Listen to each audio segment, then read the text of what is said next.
Hey, this is Sean DiMartile from Takeoff Capital. If you want to learn how to use your small axe to build an empire, you've got to be listening to the Small Axe podcast with my man, Nico. Hey, Small Axe community, it's your boy Nico. This show is dedicated to helping you use your small axe to build a personal empire. So, on this show, I'm going to share some real, raw, behind the scenes info that's going to help you build your own multifamily portfolio. So, if you enjoy this show, I would love it if you could share it with somebody that you think could get value from it and write a review. It's the only way that we can grow this thing. Now, let's get to work. Let's jump into this episode and start sharpening those axes. Hey, Small Axe community, it is your boy Nico here, and today I'm hanging out with my man, Sean. I actually just met him surprisingly yesterday, and I was like, you know what? We got to get Sean on this show because he's a cool dude. He's got a lot to offer, and I think he's got a lot of insight to share with you guys today. Sean DiMartile, welcome to the show. Nico, thanks so much for having me on the show, man. Yeah, we just got introduced just the other day through a mutual friend, and I'm really appreciate you bringing me on the show. Hopefully, I can provide some value and new perspective to everybody listening. Cool, Sean. I appreciate it. So let's let the listeners know a little bit about yourself. We'll give you a couple minutes to kind of run through your journey about how you got to where you are today, and then we'll take it a step further. Yeah, sure. So I got started. My job before this was an air traffic controller. Before I got into real estate, I did it in the Navy for 5 years. Then I got out and served as an air traffic controller for the FAA. And while I was doing that, I was making great money. Thought I had kind of like reached my dreams. Was saving, wanting to invest, and had a friend that was in the real estate industry. And this is probably 7 years ago or 8 years ago. And he said, "Hey, man, you should really listen to this Bigger Pockets podcast. I think you should invest in real estate." And I kinda just saved that podcast as a note in my phone, and then flash forward to one day I'm on a road trip, and I thought, "Screw it, I need to listen to something." Threw on that podcast, and really that's what was the main trigger, which I'm sure a lot of listeners had a similar story. So, I started getting obsessed, listening to every real estate podcast I could, every book that I could, and eventually, me and 2 other air traffic controllers I was working with decided we wanted to just combine forces to get right into multifamily. We knew that multifamily was the ultimate way to scale. It made the most sense to us. So we liquidated our 401ks, all three of us, plus our savings, and went and bought a 32 unit in Indianapolis. That project went really well. We tripled our initial investment. We saw the light after that and we're hooked. So then we started doing everything in the book that people that came before us did. We started our own podcast. We started our own real estate meetup. Just everything that we had read that you should be doing, we did. And then flash forward a couple more years, we got a one-on-one mentor that we actually met through our podcast. Started syndicating properties with him and learning with him and his brother, learning how to do that side of the business, how to operate larger multifamily properties. So we purchased a 150 unit, and then a couple months later, 145 unit with our investors and our mentors. And then we were just off to the races. That's when things really started moving. We were doing well.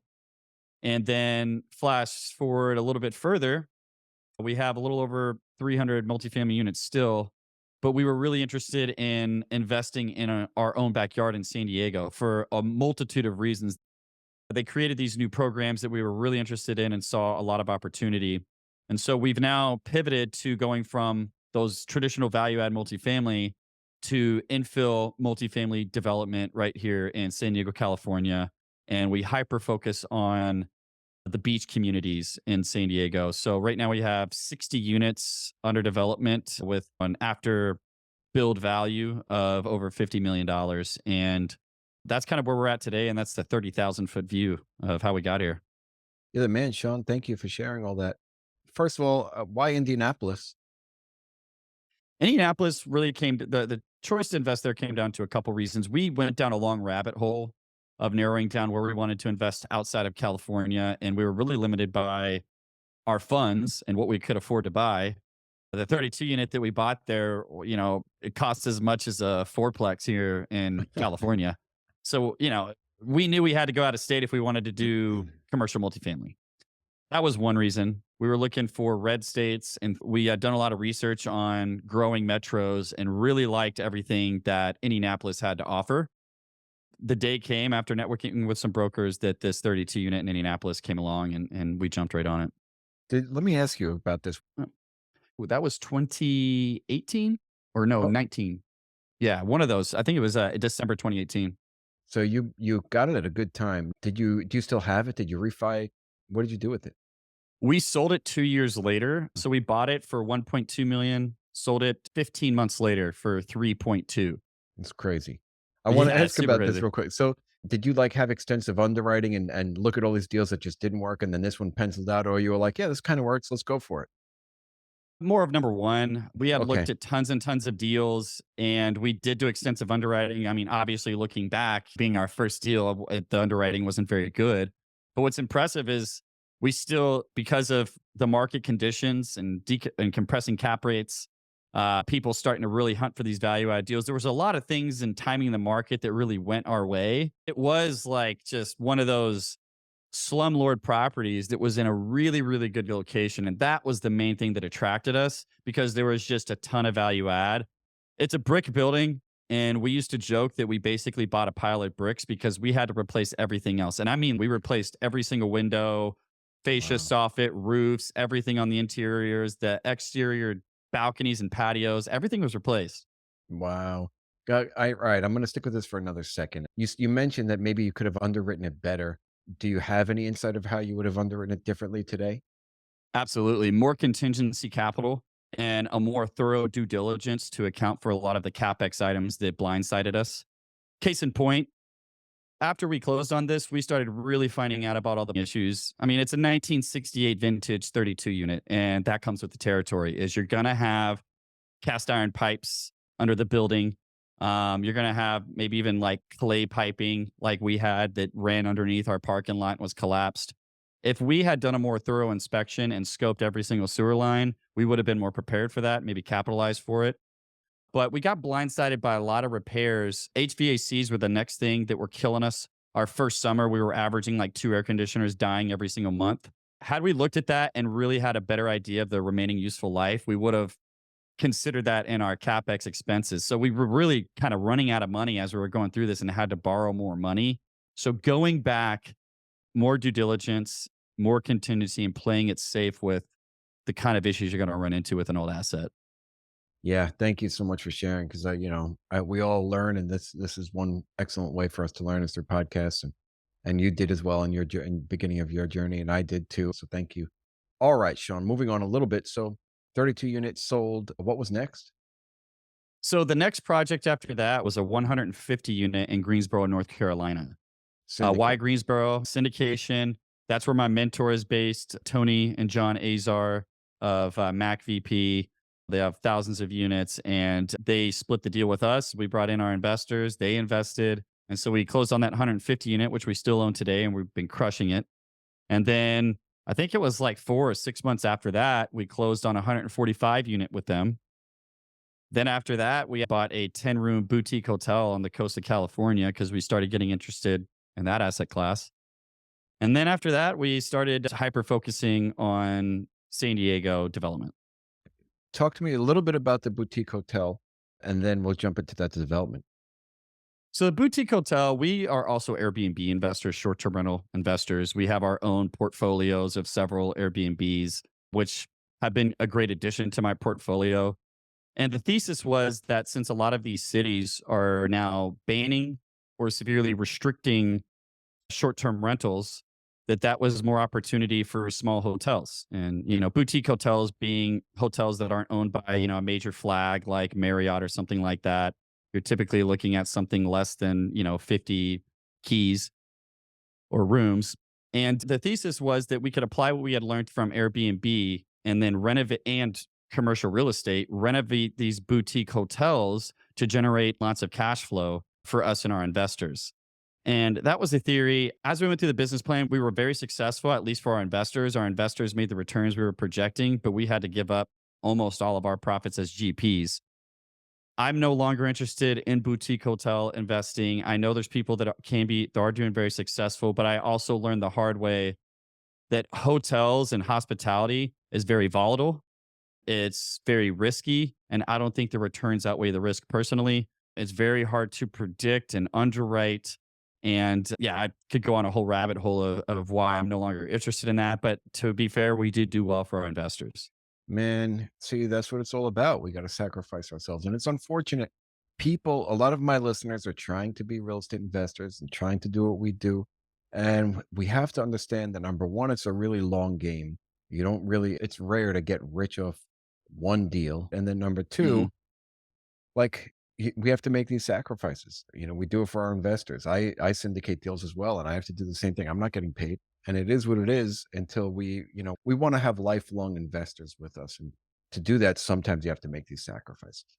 Exactly. I couldn't agree more. I mean, I would rather, if I have a project and investors were expecting, a 16% annualized return or whatever the number is, and then something didn't go our way. And as we're kind of exiting the deal, the returns are a lot less than that. I'd rather say, you know what, take now 90% of the share. Or if I have to go to 100, just take it all. And I'd rather me lose than you not get what you were expecting or not have a good investment because if you're greedy and say, "Nah, I need that money right now, so I'm not gonna do that," well, you're gonna probably lose those investors, and then your business is gonna grow a lot slower. You need repeat investors, and the more you take care of them, I've learned, the better you're gonna do. Cool. I love it, Sean. All right, now we're doing development in San Diego. Yeah. Oh, yeah. Anchorman, the classic. Oh man. All right. Tell me about it. I'm curious about this. So, this is gonna sound crazy to a lot of people listening to this podcast because people will say, "I can't believe you'd invest in California. I can't believe you'd invest in New York." Everybody on podcasts tells me that it's a dumb idea. And my short answer is it depends. It depends so much. And don't just have a rule of never investing in blue states because there's also a lot of opportunity and people are making a boatload of money in those states too. It's just harder and a little more complicated. So, why did we get interested here? San Diego is basically ground zero for the housing crisis. It's the third most expensive city in the country. The median home price across the whole city is $1 million, basically. It's incredibly expensive. There's an very low supply. It's the most competitive rental market in California over LA, over San Francisco, all that. On average, 17 renters are competing for the same apartment. So a couple of years ago, San Diego, because it is geographically constrained, we got Mexico bordering us to the south, the ocean to the west, mountains to the east, and Camp Pendleton to the north. All the vacant land has been built on. So the city has to increase density. And in order to do just a couple years ago, they implemented density bonus programs, namely complete communities and a bonus ADU program. So what this allows you to do is buy a lot that was previously zoned for just single family or maybe previously zoned for a small multifamily to where you could only fit, say 8 units on it or something like that. And they will now, if you use one of these density bonus programs, they will now allow you to put much higher density in exchange for a couple of the units, depending on what program you use.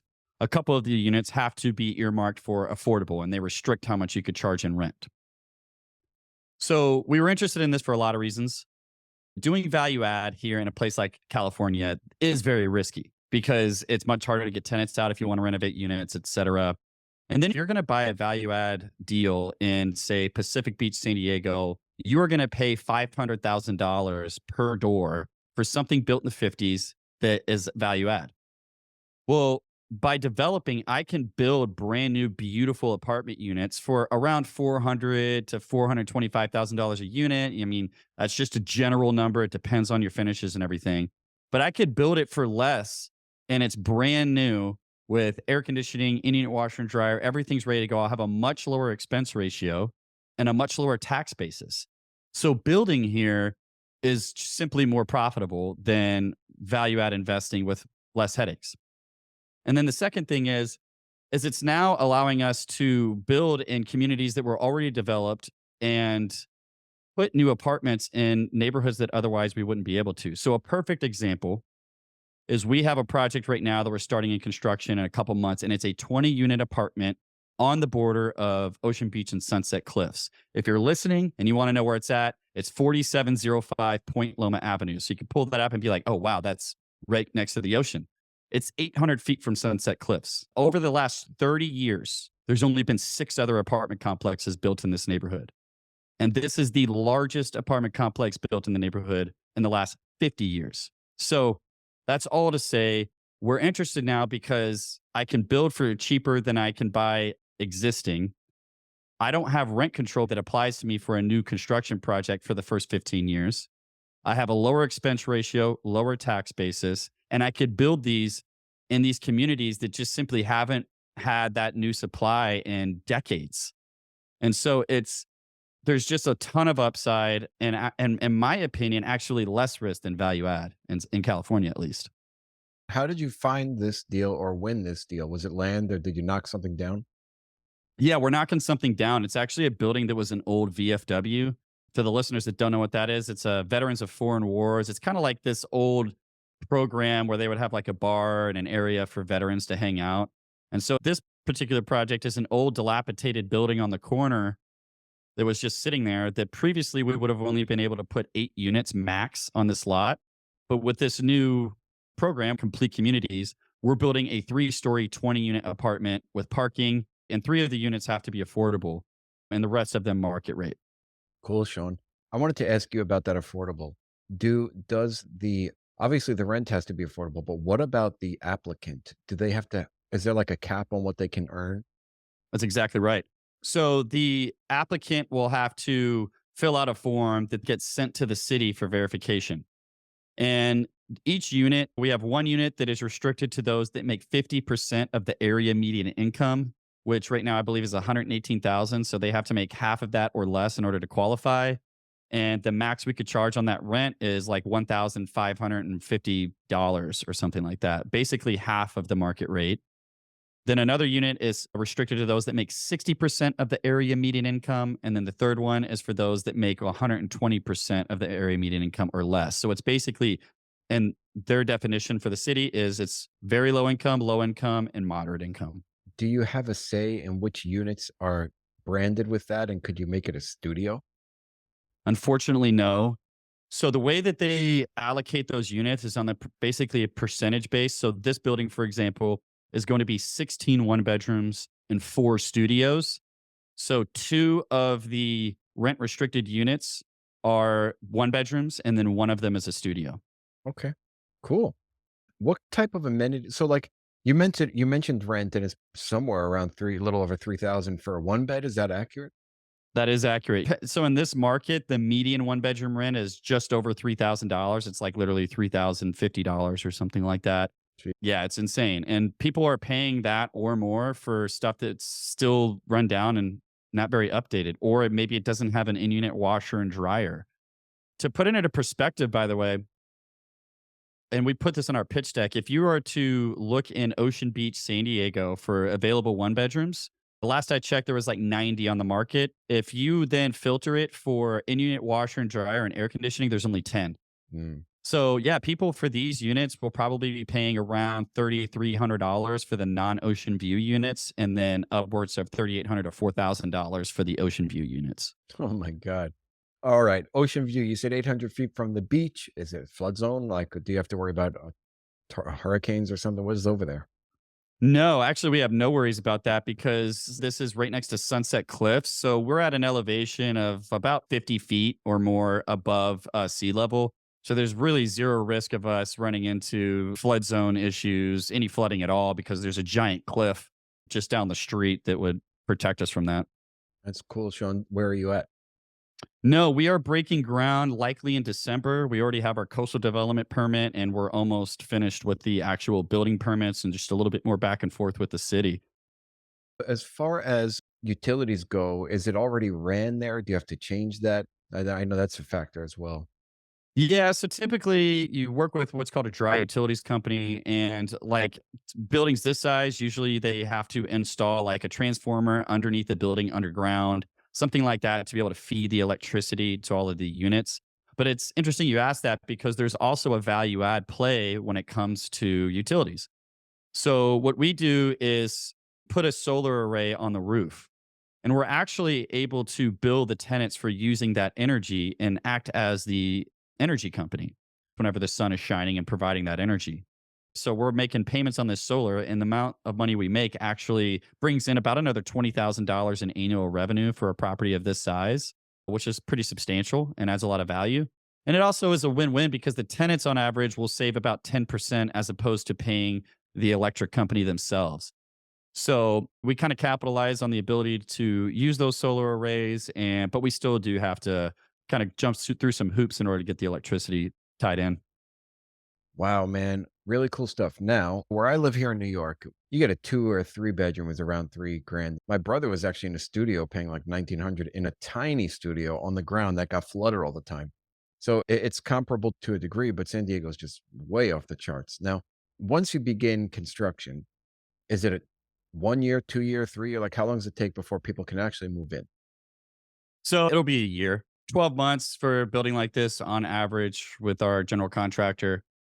So it'll take about a year to build and then roughly 2 months, probably a little less than that, but we project 2 months to lease up the property. Um, Here in San Diego, on average, across the board, it takes 33 days to fill a vacant apartment unit, and it's even faster if it's brand new. Mm. So these will likely all be filled up within a month, but we project 2 months for that, and then we'll be cash flowing the next month, and we send out distributions monthly after that. Awesome. My next question is in regards to financing. What is it like?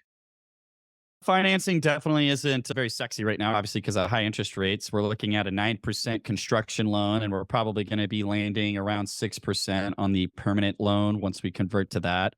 Everything is so expensive here in California that your loan to cost and loan to value numbers are not very high. Our permanent loan after construction will probably be around 50% loan to value in order to hit the debt service coverage ratio constraints.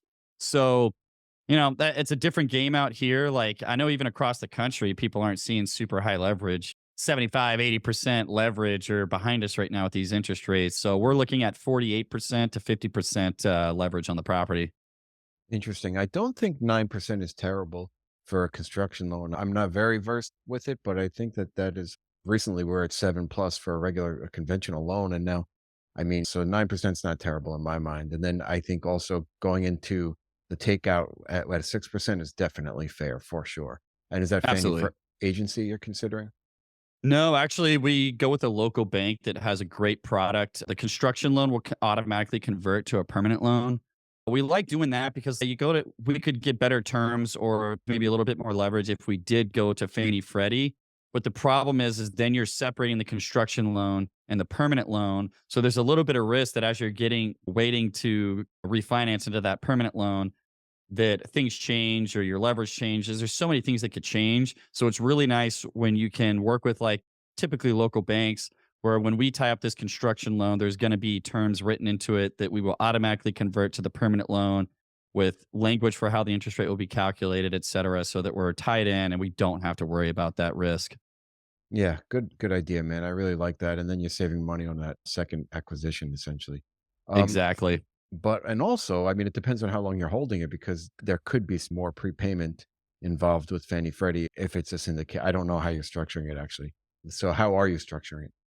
It is a syndication. So actually, we're recording this on August 2nd. We're holding a webinar this coming Monday for our investors to raise the capital. But this will be a syndication.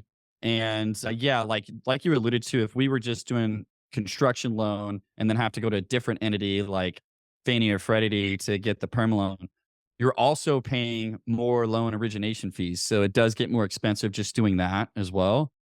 And then how long is the hold period? So the whole period is only going to be 3 years for us and our investors on this one, simply because most of the value is forced when you build the property, and then obviously rent growth and rising rents over time. So it helps us have the average annual return be a lot higher. Our investors are really loving the idea of 3 to 5 year timelines to recycle their money. Yep. Personally, I wish I could hold this property for all of eternity, and I'll be doing some projects on the side to do that. But most of our investors simply want their money recycled faster. Yeah. You said something about 15 years. So like even for the next buyer, if there's 15 years before there is rent control, is that a thing? I heard you mention something like that. And then it obviously affords the next buyer plenty of time to achieve their business plan. That is 100% correct. So that also passes on to the next buyer. The only real difference for the next buyer is they're going to have a new tax basis. One of the great things, so they'll get to continue rising rents and not have to worry about the rent control in California, which I personally don't think is even that bad. The rent control here, for those that don't know, because people will gripe on it, and for sure it sucks to have any rent control, but it's 5% plus the CPI, the Consumer Price Index. So if the Fed achieves their goal of having inflation at 2%, that means the maximum you can raise rent is 7%. If inflation is running wild, they cap it at 10%. So, for example, if inflation's 10%, you can only raise it 10. So, why do I think that's not a big deal? That's so much higher than the average annual rent increases that people are going to see. I mean, sure, you can go back to 2020, 2021, and there's markets that had 10, 15% rent growth, but that is outside the norm. So, in my opinion, rent control isn't a huge factor, anyways. If you're raising rent 7% year over year, you are absolutely killing it. So, going back to, I just want to mention the tax basis. The only difference for the new buyer is when you build here, your tax basis is however much you bought that land for, plus however much it cost you to build. So obviously, however much it cost me to build is way cheaper than what the property is valued at. So I, as the builder, get this super low tax basis. So, you can keep your all in expenses 25, 26% or lower, but the new buyer will have a higher tax basis. That's the only downside to buying a brand new construction. You're on mute. Yeah, it is what it is. I mean, I look at deals regardless of whether or not, the tax. I always factor in that the taxes are going to change significantly. So Right. it's just part of buying a property. So it is what it is. Hmm. Exactly. All right, Sean, let's switch. Let's convert to or move on to our final question and then get the listeners some form of reaching out to you. I'm excited for your webinar this Monday too, my man. That's cool. Thank you. All right, let's do this. Let's imagine it was 100 years from now and you have great grandchildren. They wanted to write a book about you. Now, it is 100 years later. What would you want them to title this book about great grandpa Sean? My biggest inspiration. I just want to be able to inspire, my family, through my work ethic and grinding, to build a business like this.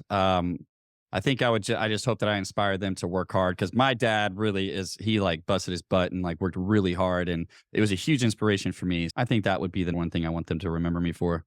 That's awesome, Sean. I love it. And I never asked you. So you have like Takeoff Capital. I'm assuming that comes from your background and were you a pilot? No, air traffic control. And you're Traffic exactly control. right.